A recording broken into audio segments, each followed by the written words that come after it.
All right. Shalom, family.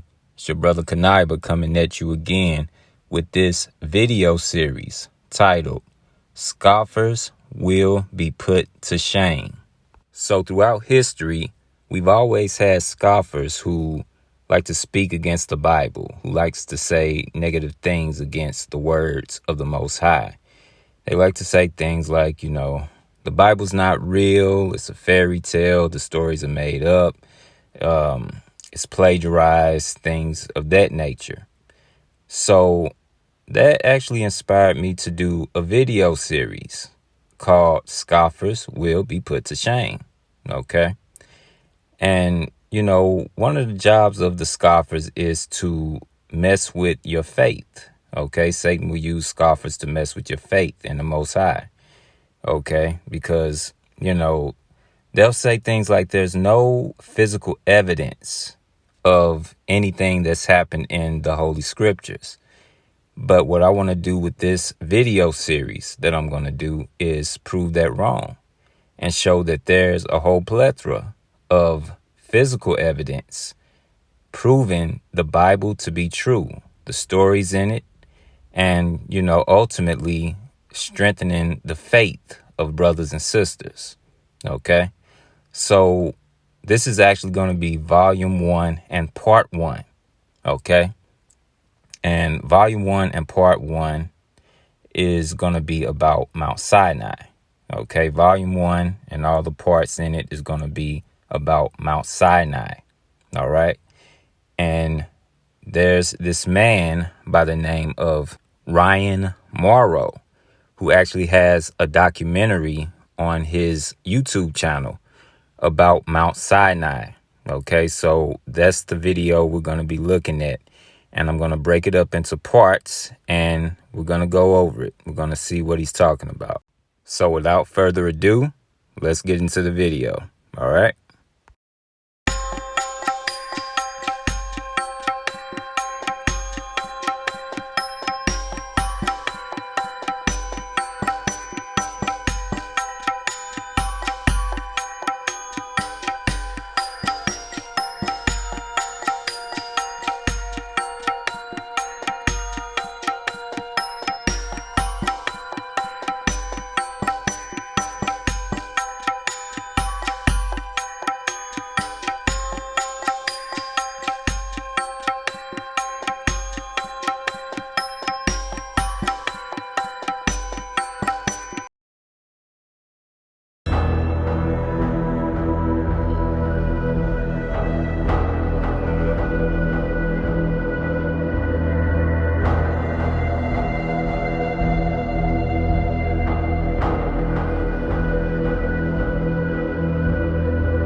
For generations, we have been taught that we had to believe the story of the Exodus on faith alone. We were told that Mount Sinai, where Moses received the 10 Commandments, was located in Egypt, but there was no real evidence to make it believable.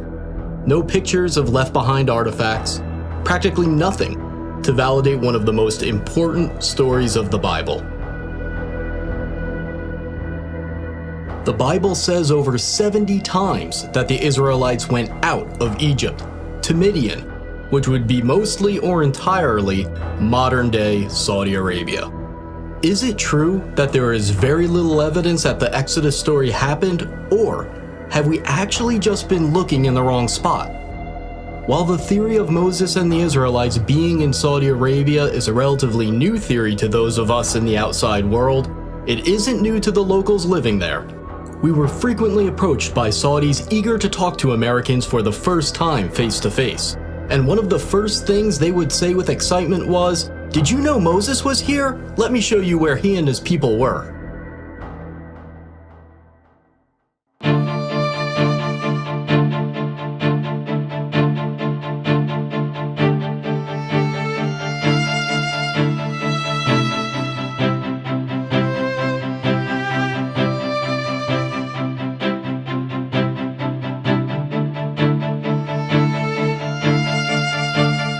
the tradition that the mountain in Egypt's Sinai Peninsula is Mount Sinai only dates back to the 4th century AD. New research based on Jewish, Christian, and Islamic sources indicate that there is a tradition that is 600 years older, and according to that tradition, Mount Sinai is in northwest Saudi Arabia. This other tradition points to Jabal Makla, a peak on the mountain range known as Jebel al-Lawz, as the true Mountain of Moses. Several historical sources, including Josephus, recorded that Mount Sinai is the highest mountain near a city that is today called Al-Bad. Locals refer to Jabal Makla as Jebel Musa, the Mountain of Moses. So you call this one Jabal Musa? Jabal Musa. One of the distinguishing features of this mountain is the blackened top that you can see right behind me. The Bible says that God descended upon Mount Sinai as a fire. The blackened peaks stick out from the surrounding areas, and the rocks are only black from the outside. Researchers disagree as to whether the blackened rocks are actual evidence of God descending upon the mountain as a fire like the Bible says, or whether it's natural volcanic rock.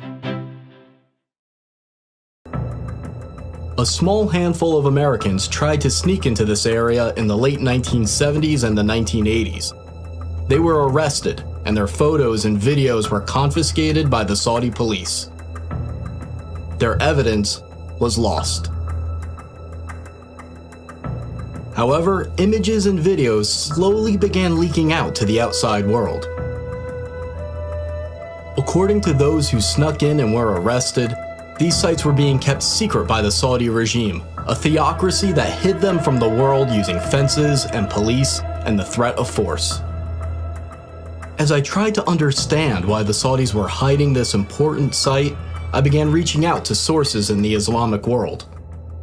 For 15 years, I've been in the fields of intelligence, counterterrorism, and international relations, and one of my best contacts had a story to tell. He used to belong to a jihadist group, and he even had meetings with Pakistani intelligence and close associates of Osama bin Laden. And now, he's speaking out for the first time.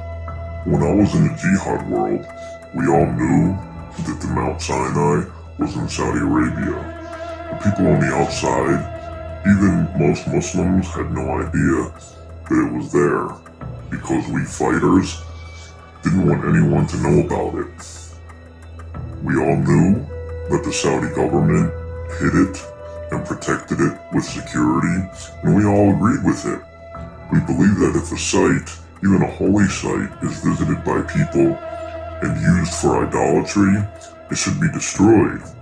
But our hiding it, according to the Islamic law, is what saved it, so you can see it today and appreciate it.